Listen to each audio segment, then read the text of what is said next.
Breaking news చూస్తున్నాం. ఉక్కపోతతో అల్లాడిపోతున్న తెలుగు రాష్ట్రాల ప్రజలకు వాతావరణ శాఖ చల్లటి కబురు చెప్పింది. బంగాళాఖాతంలో ద్రోణి ప్రభావంతో ఏపీ తెలంగాణలో వర్షాలు కురుస్తాయని ప్రకటించింది. ద్రోణి ప్రభావంతో ఏపీలో వచ్చే 3 రోజుల పాటు వర్షాలు పడనున్నాయి. జిల్లాలోని అక్కడక్కడ తేలికపాటి నుంచి మోస్తారు వర్షాలు కురిసే అవకాశం ఉందని రాష్ట్ర విపత్తుల నిర్వహణ సంస్థ ప్రకటించింది. నేడు అనకాపల్లి, కాకినాడ, తూర్పుగోదావరి జిల్లా, పశ్చిమ గోదావరి జిల్లా, ఏలూరు, కృష్ణా, ఎన్టీఆర్, గుంటూరు, బాపట్ల, పల్నాడు, ప్రకాశం, నెల్లూరు, నంద్యాల, సత్యసాయి, వైఎస్ఆర్, చిత్తూరు, తిరుపతి జిల్లాల్లో తేలికపాటి వర్షాలు కురిసే అవకాశం ఉందని పేర్కొంది.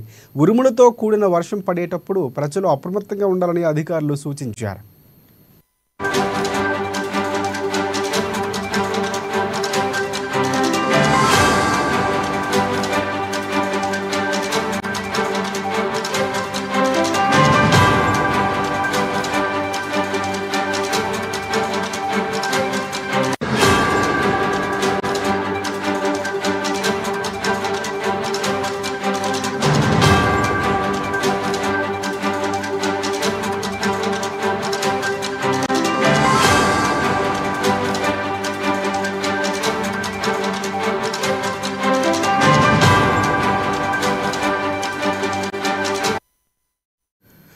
బ్రేకింగ్ న్యూస్ చూస్తున్నా. ఉక్కపోతతో అల్లాడిపోతున్న తెలుగు రాష్ట్రాల ప్రజలకు వాతావరణ శాఖ చల్లటి కబురు చెప్పింది.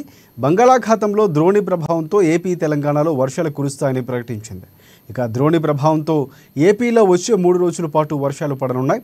జిల్లాలోని అక్కడక్కడ తేలికపాటి నుంచి మోస్తారు వర్షాలు కురిసే అవకాశం ఉందని రాష్ట్ర విపత్తుల నిర్వహణ సంస్థ ప్రకటించింది.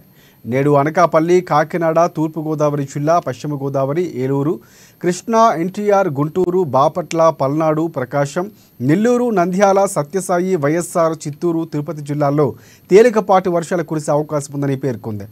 ఉరుములతో కూడిన వర్షం పడేటప్పుడు ప్రజలు అప్రమత్తంగా ఉండాలని అధికారులు సూచించారు.